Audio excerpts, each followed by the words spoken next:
শুভ অশোক ষষ্ঠী বন্ধুরা, অশোক ষষ্ঠীর অনেক অনেক শুভেচ্ছা জানাই আপনাদের সকল বন্ধুদের।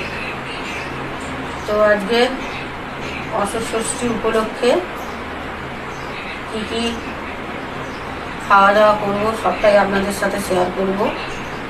তো প্রত্যেকবারে তো খাবার বানাই নিরামিষি, তরকারি, ময়দা, লুচি।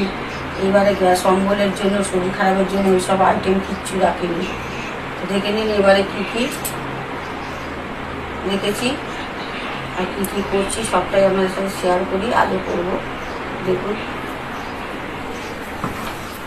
ওই যে সাবু ভিজিয়ে রেখেছি, এখানে 5 রকমের ফল রেখেছি, আর এখানে সব মিষ্টি আছে, বাতাসা আছে, ক্ষীরকদম আছে, গুজিয়া আছে, কাঁচাগোল্লা আছে, দই আছে, আর একটা ছাতুর প্যাকেট রেখেছি। যদি লাগে তাহলেই ওটা ব্যবহার করব, না হলে ওইটা ব্যবহার করব না।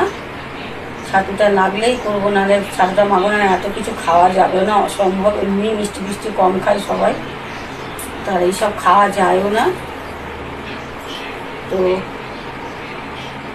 এবার তো মন্দিরে গিয়ে পুজো দিতে পারবো না, ঘরেতেই গায়ে পালন করছি, কেন উপোস তো ফেলতে পারবো না, উপোস কখনো ফেলা যায় না।